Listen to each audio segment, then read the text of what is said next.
एक खासदार के बारे में बोला जा रहा है इनकी मैच फिक्सिंग होती है। अमित शाह ये बोलेगा, फडणवीस ये बोलेगा, मोदी ये बोलेगा, असद अवीसी ये बोलेगा, अकबर अवीसी ये बोलेगा और इम्तियाज जलील ये बोलेगा। ये सीधी सीधी लड़ाई चंद्रकांत खैर और अफसर खान की, ऐसा मैं समझता हूँ। इसके पीछे लोग है ही नहीं, ये रेस में भी नहीं है। बहुत बड़ा स्कूल बनाया, बहुत बड़ा कॉलेज बनाया, रिसर्च सेंटर में उसने बोला कि नशे का कारोबार मेरे जिले में, मेरे शहर में नहीं बल्कि पूरे हिंदुस्तान में मुसलमान लोग कर रहे हैं और नशा करने वाले भी मुसलमान हैं। सत्तार भाई ने चुन के लाए, सत्तार भाई के वजह में चुन के आया। अरे तो भाई तेरे को असद अवीसी का दही लेने गए थे, प्रकाश अम्बेडकर तेल लेने के लिए गए थे और जो कौम और मिल्लत ने वोट तेरे को दी वो क्या पापड़ मिल रहे थे क्या? उन्होंने चुन के ले लाया तेरे को।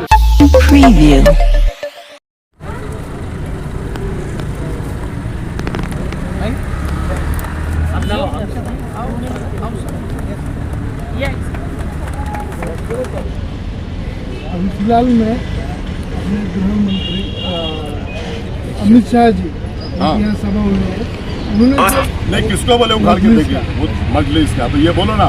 देखो मजलिस और बीजेपी एक सिक्के के दो पहलू है। आपने देखा होगा शोले में जब सिक्का उछालता है कौन, अमिताभ, तो एक उसके साथ दोनों तरफ टेल लिखा होता है। तो ये कांग्रेस, बीजेपी और इमाम एक सिक्के के दो पहलू है। आपके शोले का सिक्का याद करो, वही सिक्के के पहलू है। हालांकि उखाड़ के फेंकूंगा ये इनको बोलते हैं, वो उनको बोलते हैं, ये मैच फिक्सिंग है। ये अगर इन लोग यहाँ पर एमआईएम को बोलेंगे तो पूरे महाराष्ट्र में उसका इफेक्ट पड़ेगा। ये एक सीट के लिए उनके बात करते हैं, ये महाराष्ट्र में पूरा और ये पूरे देश में ये बीजेपी को सपोर्ट करते हैं और बीजेपी के दलाल और बीजेपी के एजेंट है ये जितने भी लोग हैं। और ये पूरे हिंदुस्तान के अंदर, महाराष्ट्र के अंदर लो, ये बोलते कि कांग्रेस को उखाड़ फेंकना है। कौन बोलता? अवीसी, इम्तियाज। अगर ये कांग्रेस को अगर उखाड़ के फेंकने की बात करते हैं तो देश में कौन आएगा? इनकी पार्टी तो है नहीं। ये 2 सीट, 4 सीट, 6 सीट, 8 सीट खड़े करते हैं। तो कांग्रेस को उखाड़ के फेंके तो बीजेपी आएगी ना, दूसरी कोई पार्टी तो है नहीं। ये उनके बारे में उखाड़ के फेंकने की बात करते हैं, ये इनके बारे में। तो कांग्रेस को जितना नुकसान पहुंचता है सिर्फ और सिर्फ इम्तियाज जलील की वजह से पहुंचता है। और इम्तियाज जलील बी टीम है और इम्तियाज जलील ने हमेशा बीजेपी का साथ दिया है, बीजेपी की बात करता है, बीजेपी को जिताने की बात करता है। इससे पहले आपने देखा होगा कि हमारे दानवे साहब ने बोला था जब तक हम इम्तियाज जलील को खड़े नहीं करेंगे हम चुन के कैसे आएंगे। की भागवत कराड असो का भाजपचा कोणी उमेदवार असो त्याला निवडण्यासाठी आम्हाला इम्तियाज जलीलला उभं करावंच लागतं। कलेक्टर ऑफिस की मीटिंग में बोला था तो दानवे साहब के सच्चाई जो दिल में थी वो होठों पे आ गई। जब तक के इम्तियाज जलील को खड़े नहीं करते वो चुन के आ नहीं सकते पूरे महाराष्ट्र में और पूरे देश में। तो ऐसी भावना लेकर वो आए थे, ये मैच फिक्सिंग होती, तुम ऐसा बोलो मैं ऐसा बोलूंगा। अभी इससे पहले भी आपने सुने होंगे मेरी गर्दन पे छुरी रख देंगे तो मैं ये नहीं बोलूंगा। अरे तुमको बोला ही किसने बोलने के लिए? तुम्हारी मैच फिक्सिंग होती है, हम ये बोलेंगे तुम ये बोलो। इनको स्क्रिप्ट दी जाती है, ऐसा ऐसा ऐसा बोलना है। ये स्क्रिप्ट के तहत काम करते हैं और ये पूरे देश में मुसलमानों को खत्म करने की बात कर रहे हैं। मॉब लिंचिंग के नाम पे मारा जा रहा है, जानवरों के नाम पे मारा जा रहा है, दाढ़ी के नाम पे मारा जा रहा है, टोपी के नाम पे मारा जा रहा है। ये पूरे देश में अगर आतंक मचा रहा है तो इम्तियाज जलील और उसका सरगना मना रहा है, ऐसा मैं कहता हूँ। आपको ऐसा बोलना है कि एमआईएम जो टीम है ये बीजेपी की टीम है? 101% बीजेपी की भी टीम है ना। फायदा किसको पहुंचा रहे हो बोलो ना आप देख लो ना। आप वो 66 साल से हैदराबाद में पार्टी है, 66 साल में वो 2 खासदार भी वहां खड़े नहीं करते। अब यहाँ क्यों खड़े करते? 5 महाराष्ट्र से, किशनगंज से। अभी उनकी 10 की बात चल रही थी, अब तो बंबई में मीटिंग हुई उनकी, शायद फडणवीस साहब के साथ हुई, मैं ऐसा समझता हूँ। तो 26 डिक्लेयर कर रहे हो, 26 सीट लड़ाएंगे। 26 सीट जब यहाँ उनका कोई है नहीं, जहाँ पार्टी है वहां 2 सीट नहीं लड़ाते, वहां 9 सीट लड़ाते और यहाँ पर यूपी बिहार में जाके 100 सीट, 50 सीट, 60 सीट। तो ये मैच फिक्सिंग है, बीजेपी को फायदा पहुंचाने का काम करते हैं। लेकिन आपको एक बात बता दूं आपके माध्यम से कि लोग अब बहुत होशियार हो गए पूरे देश में। तुम बेवकूफ एक बार बना सकते हो, 2 बार बेवकूफ बना सकते हो, बार बार बेवकूफ नहीं बना सकते। अब कौम और मिल्लत पूरी समझ गई। औरंगाबाद के अंदर ही आप देख लो, उनके इतने प्रोग्राम हुए, कहीं लोग नहीं है। अभी 9 साल से आप लोग देख रहे होंगे कि बाइक रैली निकलती थी उनकी 26 जनवरी को। उन्होंने पूरा उनके शहर अध्यक्ष ने किया, जिला अध्यक्ष ने किया, खुद पेज पे खासदार ने डाला है कि सारे जिले से और सब जगह से लोग आओ। एक भी बाइक ना जिले से आई, ना शहर से आई, ना कहीं से आई। उनकी रैली टाइट फिश हो गई।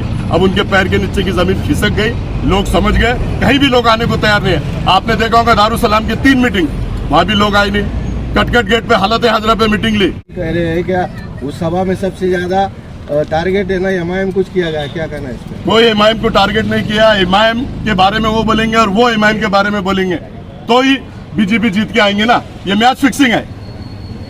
और उन्होंने महाविकास आघाड़ी को भी टारगेट किया ना, लेकिन उसके बारे में चर्चा हो रही नहीं। चर्चा इसके बारे में हो रही, एक खासदार उसके बारे में चर्चा हो रही। ये कितनी शर्म की बात है। एक खासदार के बारे में बोला जा रहा है। इनकी मैच फिक्सिंग होती है। अमित शाह ये बोलेगा, फडणवीस ये बोलेगा, मोदी ये बोलेगा, असद अवीसी ये बोलेगा, अकबर अवीसी ये बोलेगा और इम्तियाज जलील ये बोलेगा। ये मैच फिक्सिंग है मेरे भाई। अब लोग समझ गए। लोग इनके झांसे में आने वाले नहीं, लोग इनको पूछ रहे नहीं। एक आखिरी सवाल है, क्या आने वाले इलेक्शन में सीधी सीधी लड़ाई इम्तियाज जलील अफसर खान की रहेगी? देखो, सीधी सीधी लड़ाई चंद्रकांत खैरे और अफसर खान की, ऐसा मैं समझता हूँ। इसके पीछे लोग है नहीं, ये रेस में भी नहीं है। आप देख लो ना शहर में कितने प्रोग्राम हो रहे हैं। लोग समझ गए इसके झांसे में आने वाले नहीं। इसने क्या किया कौम और मिल्लत के लिए? जिनके ऑटो पर चुन के आया उनके लिए क्या ऐतिहासिक काम किया। आज हम देख लो डॉक्टर रफीक जकारिया के ऐतिहासिक काम बता सकते हैं, तुम्हारे अंतुला साहब का ऐतिहासिक काम बता सकते हैं। इसने क्या किया? ये रोड के काम करना, ये ड्रेनेज चेक करना, ये डिवाइडर के काम करना, ये मेरे पीए लोग करते हैं। ये नगर सेवकों का काम है। इसने कोई बहुत बड़ा स्कूल बनाया, बहुत बड़ा कॉलेज बनाया, बहुत बड़ा शादी खाना बनाया? मैं समझता हूँ कुछ भी नहीं बनाया। इसने ऐतिहासिक काम जिससे कौम और मिल्लत को फायदा पहुंचे। एक भी काम आप बता दो, मैं गुलामी कर दूंगा। एक भी काम इसने नहीं किया। सिर्फ अपना घर भरने का काम किया। अपनी प्रॉपर्टी 1500-1600 2000 करोड़ की कर लिया। लंदन में प्रॉपर्टी करा, दुबई में प्रॉपर्टी करा, बंबई में प्रॉपर्टी करा, नासिक में प्रॉपर्टी करा, पुणे में प्रॉपर्टी करा, औरंगाबाद में। सिर्फ इसने अपना घर भरा। आपने देखा होगा जालना रोड का इशू और आवाज उठा के 5-7 करोड़ लिया, खामोश बन गया।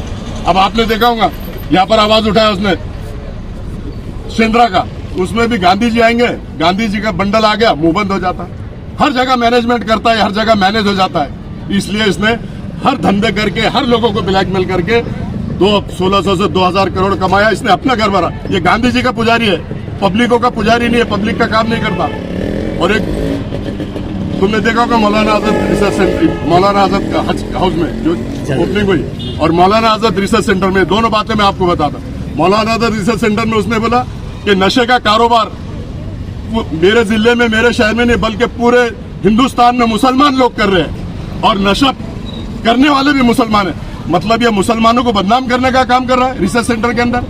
और हज हाउस की ओपनिंग के दिन बोलता है कि मेरे को सत्तार भाई ने चुन के लाए, सत्तार भाई की वजह से मैं चुन के आया। अरे तो भाई तेरे को असद अवीसी का दही लेने गए थे, प्रकाश अंबेडकर तेल लेने के लिए गए थे, और जो कौम और मिल्लत ने वोट तेरे को दी वो क्या पापड़ बेल रहे थे क्या? उन्होंने चुन के ले लाया तेरे को, सत्तार भाई ने चुन के लाया, जबकि उनका मतदार संघ भी यहाँ नहीं आता। वो कैसे चुन के लाएंगे? हम उनकी बुराई नहीं कर रहे, हमारे भाई है।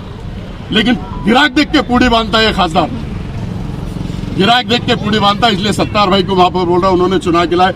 अब तो लटक भी का उल्टा, तो चुन के नहीं आता क्योंकि तूने कौम और मिल्लत के काम ही नहीं किया। दलित समाज के पूरे वोट लिया। प्रकाश अंबेडकर साहब को बातें बोलता है कि आरएसएस से मिले हुए, उनके पैर धो के पीना चाहिए तूने प्रकाश अंबेडकर के और असद अवीसी की।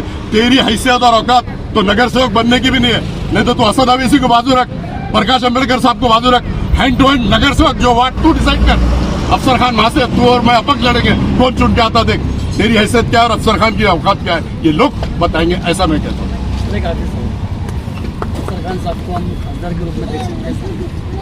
देखो, अल्लाह ने चाहा तो आप खासदार भी देख सकते हैं, आमदार भी देख सकते हैं, क्योंकि लोग जिसके साथ होते हैं, माँ बहनों की दुआएं जिसके साथ होती है। मैं समझता हूँ कि यंग जनरेशन जितनी भी शहर में आज वो अफसर खान के साथ है, माँ बहनों की दुआ अफसर खान के साथ है। और इसको अल्लाह की मार है। माँ बहनों की ऐसी बदुआ दी है कोर्ट के अंदर से, हाथ ऐसा उंगलियां तोड़े, इसको बदुआ है। ये कुछ भी कर लिया तो अब चुन के नहीं आता, ऐसा दावे के साथ कहता हूँ।